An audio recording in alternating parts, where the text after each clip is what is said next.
Nous sommes de retour et je suis en compagnie de Paul Champoux et Stéphanie Gagné, donc de la firme Jim et Jane Productions. Bon matin à vous deux. Bon matin. C'est big, firme, hein? Oui. Alors, avec ce projet-là que vous êtes en train de faire, donc qui est la nouvelle et dernière édition du Beba et Lala. Alors, comment on se sent, là, parce que c'est bientôt qu'on va faire la diffusion et tout ça? Bien, c'est plein d'émotions mélangées, en fait. Tu sais, fébrile parce qu'on a hâte de le présenter. On a toujours hâte de peser sur Play le 18 puis qu'enfin, ça soit diffusé à la population. En même temps, un peu triste aussi de se dire que c'est notre dernière. Fait que je sais pas, en tout cas, sur la scène, l'émotion va être différente cette année. On n'est pas rendu là. Ça va être vraiment quand on va le vivre, puis même un petit peu après, dans le temps des fêtes, là, que ça va être, la nostalgie va s'installer. Bien, parce qu'on sait, c'est ça, c'est beaucoup de travail aussi. On en parlait tout à l'heure hors entrevue. En même temps, d'où est née cette idée-là de faire ce projet qui est le Beba et Lala, parce que c'est il y a 4 ans que ça a été créé. En fait, ça vient dans le temps où moi et Paul, on s'est rencontrés à TQS. On était tous les deux des caméramans à TQS Saguenay-Lac-Saint-Jean. Puis, une année, on s'est dit, on devrait faire, tu sais, pour le party d'employés, on va faire un Beba et TQS. Donc, tout au fil de l'année, on ramassait les bloopers des journalistes qu'on enregistrait. On travaillait autant au commercial que du côté des bulletins de nouvelles, puis tout ça, Radio-Canada, TQS. Fait qu'on avait beaucoup de stock. Puis, on montait des sketchs sur ce qui se passait, que ce soit les crises syndicales ou, tu sais, les affaires à l'interne, les horaires, les patrons. Fait qu'on a commencé là. On a fait pendant 2 ans. Puis on a vraiment aimé ça, on a trouvé ça le fun, puis tout ça. Puis quand on a décollé notre entreprise, bien, on s'était dit, on va le faire pour le Saguenay-Lac-Saint-Jean, mais ça a toujours été le budget qui manquait. On le savait que ça coûterait cher, on savait que ça serait difficile, fait qu'on attendait, puis une année, bien, Paul, il s'est fâché, puis il dit, bien, gars, on le lance, on le fait, puis je vais me trouver une gang, puis on va le faire, fait qu'on savait pas trop à quoi s'attendre la première année, puis finalement, bien, ça a été une super de belle expérience, la population a très bien réagi, fait que maintenant, bien, on en est à notre 4e édition. Bien, félicitations, hein. Puis, parce que c'est quand même, comme on disait, beaucoup de travail, puis en même temps, c'est une revue d'actualité humoristique de la région. Oui. Fait que je crois que ça permet de faire une revue de l'année qui permet de, bon, là, on lâche prise, là, puis on en rit là, avec tous les événements parce qu'il y a beaucoup de sujets que vous auriez pu exploiter. Puis, est-ce que vous avez eu des réticences parmi les sujets choisis, des hésitations, si on veut? On a toujours des questionnements parce que, tu sais, je veux dire, on est une équipe de 7 scripteurs qui se rencontrent à toutes les semaines. Puis, il y a bien des idées qui sortent en brainstorm, sauf qu'il y a bien des idées qui s'enlèvent aussi. Des fois, on va souvent plus loin, on se fait rire nous autres mêmes, puis après ça, on garde un petit peu ce qui est logique, là, ce qui passe bien. Mais disons que la censure, c'est moi qui s'en occupe en bout de ligne, de m'assurer que tout est correct, qu'on blesse pas personne, c'est bien important. Qu'il n'y ait pas trop de blasphème non plus, parce qu'en bout de ligne, tu te rends compte qu'à tous les 2 sketchs, il y a un blasphème, puis au final, c'est moins intéressant. Il y a beaucoup d'enfants qui écoutent aussi, hein, parce qu'on est dans les écoles. Nous autres, on va rencontrer des jeunes, puis il y a tellement de jeunes qui sont au courant, qui connaissent ça, parce qu'il y en a un qui joue dans l'école, puis tout le monde est au courant. Fait qu'il faut faire attention, notre public est très large. On parle d'actualité, on parle d'humour, on parle de web. Fait que tu veux dire, c'est déjà, ça englobe pas mal tout le monde. Puis sinon, bien, c'est ça, on fait attention surtout physiquement. Au-delà de ça, on n'a pas trop de contraintes, là, que ce soit la ville, puis tout ça. C'est pas des choses qu'on fait attention, dans le sens que on n'invente pas l'actualité. L'actualité, on la parodie. Puis la ville nous en donne plus qu'on en a besoin, fait que c'est embêtant un petit peu de... Oui. Mais c'est ça, il y a beaucoup de gens, là, cette année, là, des Bernard Noël, des Richard Brabant, des Fabien Wington, Guillaume, tu sais, le maire, puis même encore au Lac-Saint-Jean aussi, on touche au Lac-Saint-Jean, ils ont le personnage cette année qui ressemble au nôtre. Puis, disons qu'il a pris une bonne part de l'actualité. Puis pour nous autres, bien, c'est le fun parce qu'on veut avoir des sujets du Lac-Saint-Jean. Puis cette année, on en a des gros. Oui. Fait qu'on, dans ce temps-là, on en profite, puis on écrit. Puis on a fait le tour du lac un peu cette année, là. Même en côté tournage, on était dans 6-7 lieux au lac, jusqu'à Normandin, Héberville, Alma. On a tourné à plusieurs endroits au Lac-Saint-Jean. Puis nous autres, ça demande plus. C'est sûr que c'est plus de logistique, c'est de déplacer l'équipe, c'est plus de temps. Mais c'est le budget Mais aussi, il faut le faire. Puis, Ouais. Mais il n'y a pas de budget, fait que, tu sais, je veux dire... Non, c'est ça, vous n'avez pas cette contrainte-là financière. Oui, c'est ça, c'est de traîner la gang, puis la gang, ils suivent, là, tu sais, quand je parle de la gang, c'est notre petite équipe technique, puis les comédiens. Les comédiens, eux autres, bien, sont toujours partants. Souvent, c'est 1 journée ou 2 journées qu'ils vont donner, fait qu'ils se donnent à fond. Nous autres, bien, on se donne à fond. Puis, parce que, justement, là, on parle de l'équipe et tout ça, vous êtes autour d'une table. Pour faire ce qui est drôle en quelques minutes, Il y a beaucoup d'énergie, de pensées aussi qui sont autour d'un projet, d'un sketch. Comment ça fonctionne tout ça, là? Parce qu'il y a des scripteurs et tout ça, juste pour expliquer aux gens toute l'ampleur du travail que vous faites. On est 7 scripteurs. Puis après ça, bien, il y a le réalisateur qui est là aussi. Fait qu'on est toutes les 7, en tout cas plus ou moins, à toutes les semaines, à tous les lundis, on se rencontre entre 7h et 10h le soir. Puis au début, mois de janvier, février, mars, bien, il y a des sujets déjà qui devraient être traités dans l'année. Fait qu'on commence tranquillement. Je dis tranquillement, on est déjà dedans pas mal. Déjà, dans le temps des fêtes, les gars pensaient déjà des choses. Puis après ça, bien, quand on se rencontre, bien, on développe des sujets. Puis après ça, les gars vont partir chez eux. Puis là, de réfléchir, bon, un tel va penser à des idées pour tel sujet. Fait qu'on a tous des devoirs un petit peu, qu'on revient la semaine d'après. Puis là, on fait un petit survol de qu'est-ce qu'on a pensé. Puis là, bien, les histoires, ça dessine un petit peu plus. Oui, parce que vous ne pouvez pas prendre trop d'avance non plus. Vous voulez quand même avoir de l'information, des sujets d'actualité qui sont quand même plus tard dans l'année. Vous ne pouvez pas faire un rush en bon français en février, puis dire, bon, ben là, on est correct, février, mars, avril. Ben non, ça vous quand même. Les gars, en fait, finissent d'écrire les sketchs la journée avant le tournage. Ah oui? T'sais, souvent, il y a des modifications de dernière minute. Cette année, on faisait affaire aussi avec Michel Bouchard de la revue Ça fait rire à Montréal, qui, quand les sketchs étaient terminés, on y envoyait, lui, parce que de un, il y a un œil extérieur aussi. Il vient de la région, mais il y a un œil extérieur, fait qu'il est capable de dire, ben moi, je comprends les jokes, je les trouve drôles ou pas, puis, il retravaillait les sketchs. Fait que les gars, c'est vraiment jusqu'à la dernière minute, puis même des fois, on arrive en tournage, puis ils se décident de changer des répliques, ou bien ils décident de changer les plans, ou bien ils décident... Sur l'inspiration du moment. C'est ça. Selon les comédiens aussi, selon, OK, ben ça serait plus drôle si on le dirait comme ça. Fait que, tu sais, c'est vraiment... c'est rare qu'ils mettent un point final au sketch, puis qu'après ça, ils bougent plus. Ça arrive, mais c'est toujours en constante évolution. Puis, ben c'est selon l'actualité aussi, c'est ça. Si l'actualité change, oups, on rajoute un personnage, ou on enlève un, puis on modifie. Fait que c'est jamais totalement fini tant que c'est pas à la caméra. Puis, on parlait de sketch. Combien il y en a en tout? Cette année, on a une grosse édition. En fait, au lieu d'avoir peut-être une trentaine de sketchs, on tombe à 40 et plus. Fait qu'on a beaucoup de sketchs. La différence, c'est que la formule du Bob-Ice, cette année, est sous formule de zapping. Donc, c'est deux gars qui sont assis sur leur divan qui écoutent la télévision. Donc, ça permet de zapper, de changer de poste. Donc, d'avoir des mini-sketchs, en fait, de 10-15 secondes qui font juste un clin d'œil, juste une allusion à un sujet. Une chanson courte aussi. Une chanson courte, oui, non. Ils punchent plus un peu. Des fois, c'est comme n'importe quoi, mais c'est ça. C'est un petit 2-3 secondes.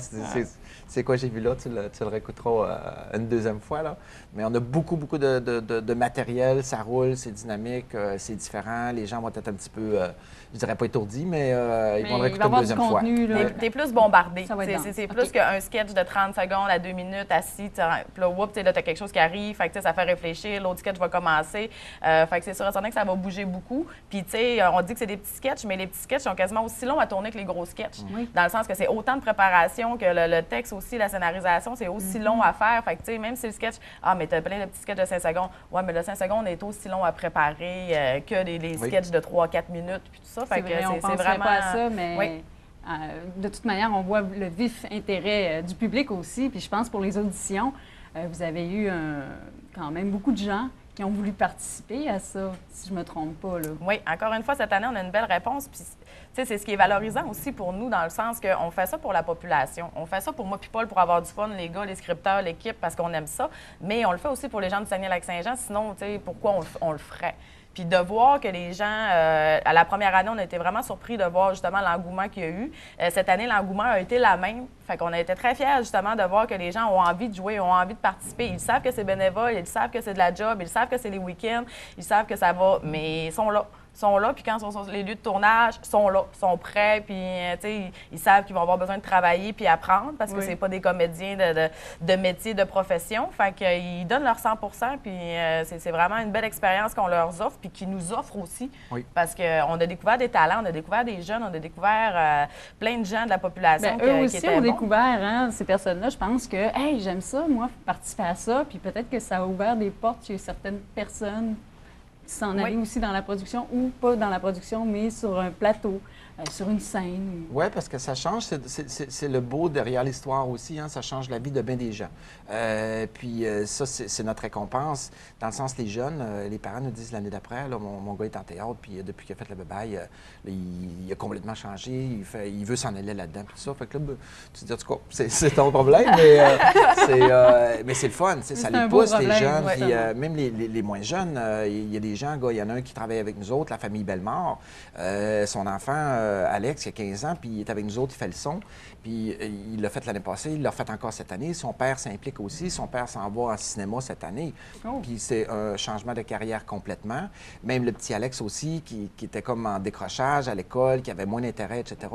Là, il sait exactement qu'est-ce qu'il veut faire dans la vie, puis tout va bien, il fonce. Puis tu sais, autant pour son père, qui est super fier, que même son père, lui aussi, ça l'a brassé, puis ça l'a amené à faire d'autres choses. Fait que tu sais, juste un petit exemple, mais juste ces deux personnes-là, bien, ça l'a changé leur vie, embelli leur vie. Puis même la femme et pour le reste de la famille, bien, eux autres sont là-dedans, ils viennent nous aider. Puis ça, bien, c'est le fun. Nous autres, c'est du bon monde, c'est du monde qui prennent ça à cœur en maudit. Puis, tu sais, je veux dire, on les aide et ils nous aident. Là. Aussi, ouais.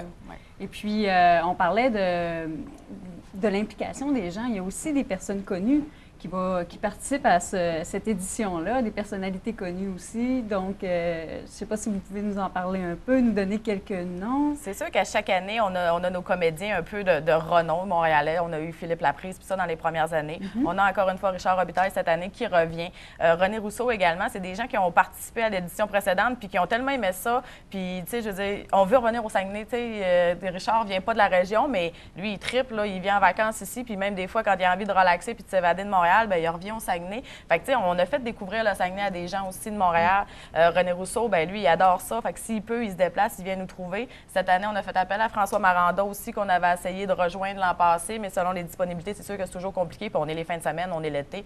Fait que c'est pas évident. Mais François Maranda, Elisabeth Dupéré aussi, qui vient de la région, qui est à Montréal, qui fait beaucoup de publicité. Puis que là, cette année, elle a dit OK, oui, je viens. Puis elle a tourné 2 sketchs avec nous autres. Puis je voyais dans le journal qu'elle avait super aimé son expérience. Oui. Fait que c'est le fun, c'est trippant aussi. Puis bien, on fait appel aux gens de la région, que ce soit des animateurs radio, que ce soit on a fait affaire avec des maires cette année, Saint-Fulgence, Dolbeau. Je pense que ça va être un beau mélange, un bel amalgame de tous ces gens-là. Puis en plus, avec votre dynamisme, puis j'imagine toute l'équipe qui est autour de ça, je pense que c'est un feu... c'est des feux d'artifice, justement, puis je pense que vous allez bien le transmettre. Puis en plus, avec une édition qui est très dense en contenu.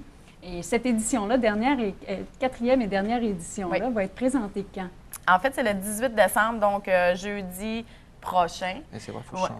Ça va vite, ça va vite. Oui, c'est ça. Là, c'est parce que je t'accorde sur ma page Facebook dans 10 jours, mais là, il faut que je pense à toi et je Mais oui, le 18 décembre prochain, en fait, cette année, on change un petit peu la formule. On fait un grand lancement ouvert au public. Normalement, on faisait comme un party d'employés, moi puis Paul, vu qu'on est juste deux dans le business, le Bobaye, c'était notre party d'employés. Cette année, on a décidé d'ouvrir ça, en fait, à la population. On fait ça au Cégep de Jonquière, à la salle François Brassard. Donc, on a le double de personnes qui peuvent rentrer dans la salle à comparer à ce qu'on faisait les années précédentes. Puis, on vend des billets. Donc, vraiment, monsieur, madame, tout le monde, tu sais, des fois, on vend des badges de billets de 12, 16. On est comme, d'après moi, on va finir comme un party de bureau. Mais c'est ça, les gens sont invités de venir profiter de cet événement-là parce que le lancement, en fait, c'est vraiment la cerise sur le solde. C'est l'apogée du projet, c'est l'accomplissement du travail d'à peu près, du travail d'à peu près de 400 personnes au fil de l'année. Fait que, puis là, cette année, bien, vous avez la chance de venir. Fait que, tu sais, on invite les gens. Les billets sont en vente. Juste aller voir sur notre page Facebook. On a différents points de vente. Ici, à la baie, on a la fromagerie Boivin qui vendent des billets. Fait que c'est ça. On invite les gens à venir, puis à venir s'amuser avec nous autres, puis à vivre ça pour la dernière fois, parce qu'il n'y en aura plus. Jeudi prochain, le 18 décembre, à la salle François Brassard, pardon, du Cégep de Jonquière. Oui. Donc, c'est un rendez-vous à ne pas manquer. Les billets, on se les procure. Les prix, avez-vous... Les billets sont à 10 présentement dans les points de vente, 15 à la porte. Oui, il devrait nous en rester à la porte, mais comme on dit, dépêchez-vous, prenez pas de chance parce qu'on ne sait jamais qu'est-ce qui peut arriver. On va sur le site Internet où on communique avec vous pour avoir ces billets-là aussi. En plein ça. Et puis, en terminant, un dernier projet là, que vous êtes en train de faire tout nouveau. Est-ce que vous voulez nous en parler un petit peu, juste pour laisser les gens en haleine aussi? Là, bien, en fait, c'est ça. Non, on va laisser faire.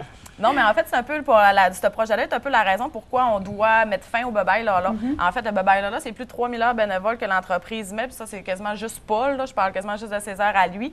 Donc, c'est énormément d'heures. Puis là, on a un projet de long métrage. Donc, en 2015, au mois d'août 2015, on va produire le long métrage de Jean-Pierre Bergeron, qui va se tourner partout dans la région, principalement à Arvida, dans le secteur Arvida. C'est un film qui se passe dans les années 60. Donc, ça va avec Roy Dupuis. Moi, en fait, c'est pour ça que j'ai dit oui, c'est parce que Roy Dupuis joue dedans. Oui, Roy Dupuis. Mais...